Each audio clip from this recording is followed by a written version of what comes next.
पता नहीं लोग पुत्रों के लिए क्यों मरते हैं। बेटा बेटा बेटा, आप लोग समझते नहीं हैं। राम जी के गुरु कौन थे? वशिष्ठ जी ने, विश्वामित्र जी ने। विश्वामित्र जी तो वशिष्ठ जी के पुत्र के हत्यारे थे। आपको पता है वशिष्ठ जी के पुत्रों को विश्वामित्र जी ने मार दिया।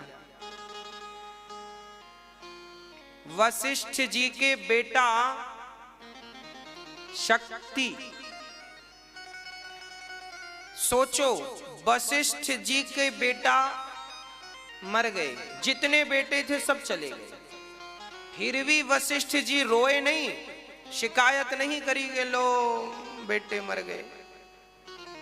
और वो राम के गुरु हैं, वो चाहते तो यमराज से भी वापस करवा लेते हैं, भाई मैं राम का गुरु हूं, चलो वापस करो मेरे बच्चे। इतनी ताकत थी, वशिष्ठ जी भी शक्तिवान थे, यमराज को भी हिलाने की ताकत उनके अंदर है, वशिष्ठ जी के अंदर। ब्रह्मर्षि हैं वो, एक पूरी दुनिया बनाने की ताकत रखते हैं वो। जितना पावर भगवान के पास है, भगवान के पास 100% पावर है, तो वशिष्ठ जी के पास भी 20% पावर है। सब कुछ कर सकते थे, पर उनके बेटे मर गए वशिष्ठ जी के। रोए नहीं वो, क्योंकि वो इस सत्य को जानते थे। अच्छा, सत्य तो आप भी जानते हैं, पर आप एक्सेप्ट नहीं कर पाते, स्वीकार नहीं कर पाते। सत्य यह है कि हमारा जन्म बेटा और बेटी पाने के लिए नहीं, भगवान को पाने के लिए हुआ है। अरे बेटा तुम्हें 12 भी मिल जाएं, 15 भी बेटे तुम्हारे हो जाएं, तो उन बेटों से तुम्हारी सदगति संभव नहीं है। पर अपना मन भगवान के चरणों में लगा दोगे तो यह लोक परलोक बन जाएगा। 20 बेटा भी तुम्हारे हो जाएं तो लोग तुम्हारी जय जयकार करेगी, इसकी गारंटी नहीं। पर भगवान के चरणों से प्रीति हो गई तो तुम्हारे मरने के सालों साल, सदियों तक तुम्हारी जय जयकार होती रहेगी। जैसे मीरा के कोई बेटा नहीं था, मीराबाई के कोई पुत्र नहीं था, पर आज तक उसकी जय जयकार होती है कि नहीं? क्यों? क्योंकि उसने बेटे को नहीं पाया, उसने भगवान को पा लिया। जो भगवान से रिश्ता कर लेता है, जोड़ लेता है, उन्हें फिर किसी से रिश्ता जोड़ने की जरूरत नहीं पड़ती। इसलिए वशिष्ठ जी के पुत्रों को विश्वामित्र जी पहले राजा थे, ये तो बाद में ऋषि बने हैं ना। विश्वामित्र जी बाद में ये ऋषि बने हैं। विश्वामित्र जी एक बार इनके बच्चों को मारे, फिर विश्वामित्र जी वशिष्ठ जी से जलते थे कि ये इतनी शक्ति क्यों इनके पास है। वशिष्ठ जी के पास एक गौ माता थी, उस गौ माता को लेकर के चुरा कर चले गए थे, नंदिनी उसका नाम था। उस गाय को विश्वामित्र जी लेकर चले गए। विश्वामित्र जी से कहते हैं, विश्वामित्र जी ने वशिष्ठ जी से कहा ये गाय हमें दे दो। वशिष्ठ जी ने कहा ना, वो गाय तुम्हें नहीं मिलेगी। तो विश्वामित्र जी राजा थे, सेना बहुत थी, तो वो बढ़े चलो गाय को बंदी बनाते हैं। तो वशिष्ठ जी ने गाय से कहा दिखाओ चमत्कार। तो गाय के भीतर से हजारों सैनिक निकले और विश्वामित्र जी के सैनिकों को मार दिया, और विश्वामित्र जी चरणों में गिर पड़े, सैनिकों ने मार दिया। अब विश्वामित्र जी समझ गए कि देखो हम राजा हैं और ये तपस्वी साधु है, इसकी तपस्या के सामने हमारी राज सत्ता का कोई प्रभाव नहीं है, हमारा बल कोई बल काम नहीं करने वाला।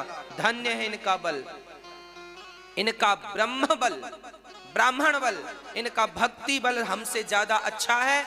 विश्वामित्र जी को वैराग्य हो गया, घर नहीं गए, तपस्या करी, तपस्या के बाद भी मन नहीं लगा, तो जलन होने लगी कि वशिष्ठ जी ने देखो मेरा अपमान किया। तो एक दिन विश्वामित्र जी रात को 12 बजे विश्वामित्र जी तलवार लेके जा रहे थे कि वशिष्ठ जी का सिर काट दूंगा, सो रहे होंगे तो वशिष्ठ जी की घास की कुटिया थी, तो वशिष्ठ जी सो रहे थे अपनी पत्नी के साथ। पत्नी का नाम था अरुंधति, है ना। पत्नी भी लेटी थी, वशिष्ठ जी भी लेटे थे। इनकी नींद नहीं आ रही थी, तो इनकी पत्नी ने रात को 12 बजे पूछा, अच्छा विश्वामित्र जी बाहर खड़े हैं कुल्हाड़ी लेकर, तलवार लेकर के मैं वशिष्ठ जी का सिर काट दूंगा। तभी अरुंधति ने, पत्नी ने पति से पूछा, वशिष्ठ जी की पत्नी ने पूछा कि सुनो, इस समय सबसे ज्यादा तपस्वी कौन है? तब वशिष्ठ जी ने कहा, अरुंधति इस समय सबसे ज्यादा तपस्वी विश्वामित्र जी। विश्वामित्र जी छिपे, उन्होंने कहा, राम राम राम राम राम राम, हम इन्हें मारने जा रहे हैं और ये हमारी तारीफ अकेले में कर रहे हैं। धिक्कार है मेरे जीवन को कि मैं जिसे मारने आया वही मेरा हितैषी है। तुरंत चरणों में गिर पड़े, महाराज क्षमा कर दो, मैं आपको मारने आया। तब वशिष्ठ जी ने अपने बल से विश्वामित्र जी को क्षत्रिय से ब्राह्मण बना दिए। पहला ही वाक्य है ये इतिहास के पन्नों में, जहां कोई क्षत्रिय आदमी, कहते हैं ना क्षत्रिय आदमी क्षत्रिय ही रहेगा, वो ब्राह्मण नहीं बन सकता, परंतु क्षत्रिय थे विश्वामित्र जी और उन्हें वशिष्ठ जी ने ब्राह्मण बना दिया था अपने तपोबल से। और वो विश्वामित्र जी अपनी गलती कहते हैं कि मैंने आपके बच्चों को मार दिया और फिर भी आपके भीतर मेरे लिए कोई घृणा नहीं, कोई नफरत नहीं, इसलिए आप राम के गुरु हैं, इसलिए आप राम के गुरु हैं, ये योग्यता है आपके भीतर। वह विश्वामित्र जी, ये वही विश्वामित्र जी हैं राम लक्ष्मण को लेकर गए थे, जिन्होंने राम जी का विवाह सीता जी के साथ करवाया था, ये वही विश्वामित्र जी। और वशिष्ठ जी वो हैं जिन्होंने राम को गुरु मंत्र दिया था, पढ़ाया लिखाया था। अस्त्र शस्त्रों की विद्या बाद में इन्होंने भी दी थी राम जी को। कहने का तात्पर्य यह है कि पुत्रों से कुछ नहीं होने वाला। आज हम वशिष्ठ जी को जानते हैं तो उनके पुत्रों के बल पर नहीं, उनकी भक्ति के बल पर। विश्वामित्र जी को जान रहे हैं उनकी भक्ति के बल पर, मीराबाई को जान रहे हैं उनकी भक्ति के बल पर, स्वामी विवेकानंद जी को जान रहे हैं उनके ज्ञान के बल पर, उनके भक्ति के बल पर। रामकृष्ण परमहंस जी को जानते हो आप उनके बल पर। अरे भाई, झांसी की रानी को भी तो आप जानते हैं, तो क्या उसके बेटा था इसलिए जानते हैं कि वो वीरांगना थी इसलिए जानते हैं? भक्तों, बेटों के लिए, बेटी के लिए रोने से अच्छा है जितने आंसू आप बेटों के लिए बहा रहे हैं, उतने आंसू यदि भगवान के लिए बह जाएं तो नैया पार हो जाएगी। इसलिए बेटा दिया भगवान ने तो खुश रहो, नहीं दिया और ज्यादा खुश रहो। ईश्वर आपको झंझट में डालना नहीं चाहते, जिनके हैं बेचारे बड़े परेशान।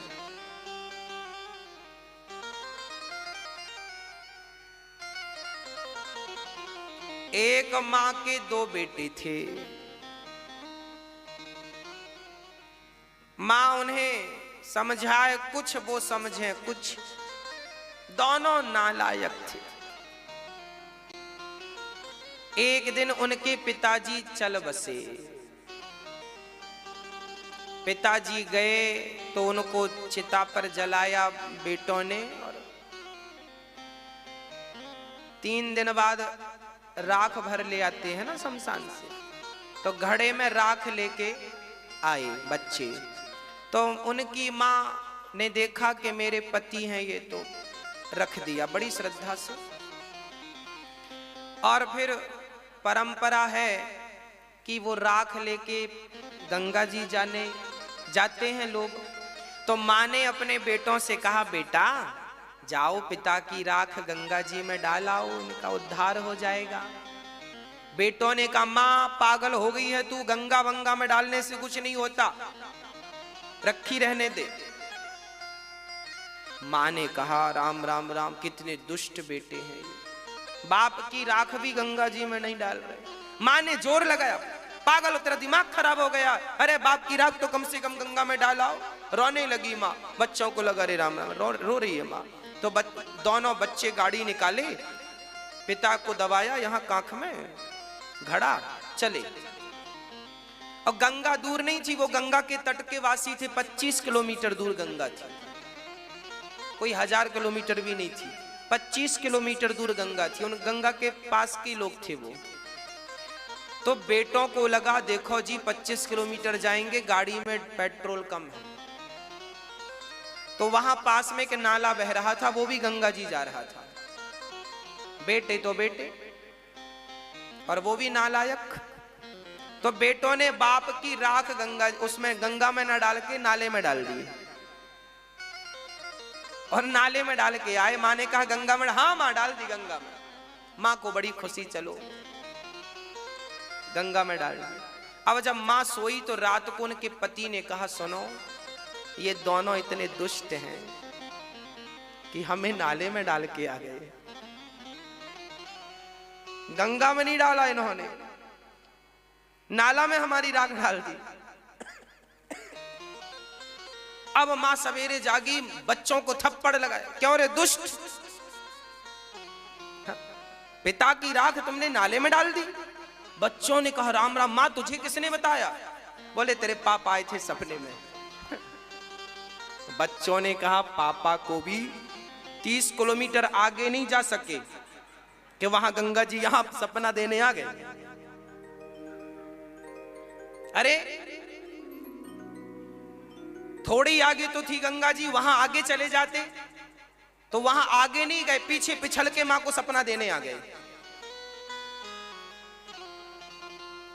तो माँ बाप बच्चा पैदा करते हैं इसलिए कि बेटा हमारा अच्छे से अंतिम संस्कार करेगा, तेर ही करेगा, पिंडदान करेगा, भागवत सुनवाएगा। पर आजकल के बच्चे तो कहते हैं हम तो पिंडदान को नहीं मानते, भागवत को नहीं मानते। लो तुमने बेटा किया था इसलिए कि तुम्हारा पिंडदान करेगा, भागवत सुनवाएगा, पर वो तो मानता ही नहीं। लो नुकसान हो गया कि नहीं, जिस लिए पैदा किया था वो मानता ही नहीं।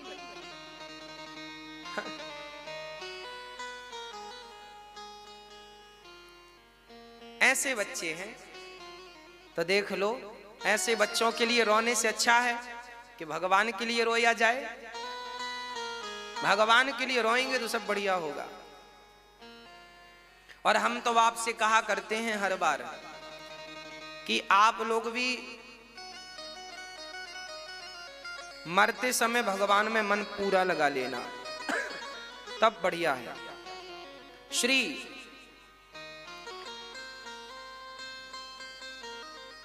सनकादियों ने कहा एक ब्राह्मण थे, उनके कोई संतान नहीं थी, बड़े परेशान थे, पड़ोसी ताने मारते थे कि बेटा नहीं है, बेटा नहीं है, बेटा नहीं। अंत में वो घर छोड़कर निकल गए इसलिए कि बेटा नहीं।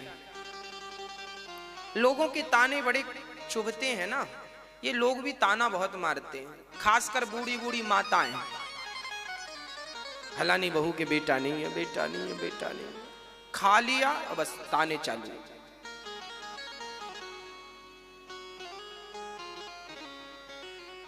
अच्छा, माताओं के पास समय बहुत होता है ना, इसलिए। पुरुष तो फिर भी काम धाम करके घर से निकल गया, वो ज्यादा झंझट में नहीं पड़ता। पुरुष किसके घर बेटा है किसके घर नहीं है उसे कोई फर्क नहीं पड़ता, पुरुष लोग इसमें ज्यादा इन्वॉल्व नहीं होते। पर माताएं, बूढ़ी बूढ़ी आजी सास, वो पूरा ख्याल रख रही है कि गांव में किसके बेटा है किसके नहीं, सब खबर है। पुराने जमाने के न्यूज एंकर यही है, पूरी खबर थी किस बहू के बेटा है और होने वाला है तो कितने महीने बाद होगा, मतलब एक एक दिन की जानकारी। इनमें बड़ा मजा आता है।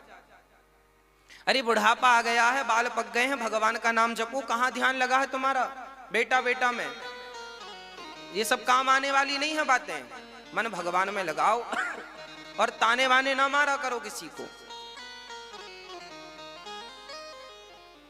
बेटा नहीं है, बेटा नहीं होगा, जब होगा भगवान देंगे सो होगा।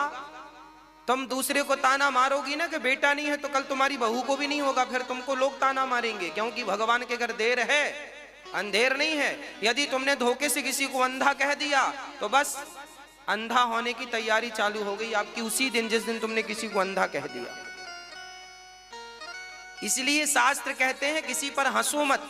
अष्टावक्र जी 8 जगह से टेढ़े थे, उनको देखकर जनक की प्रजा ने हंसी उड़ा दी। देखो देखो खूब ठहाके लगा के हंसे, 8 जगह से टेढ़े थे ना, चलते थे तो भांगड़ा डिस्को एक साथ होता था।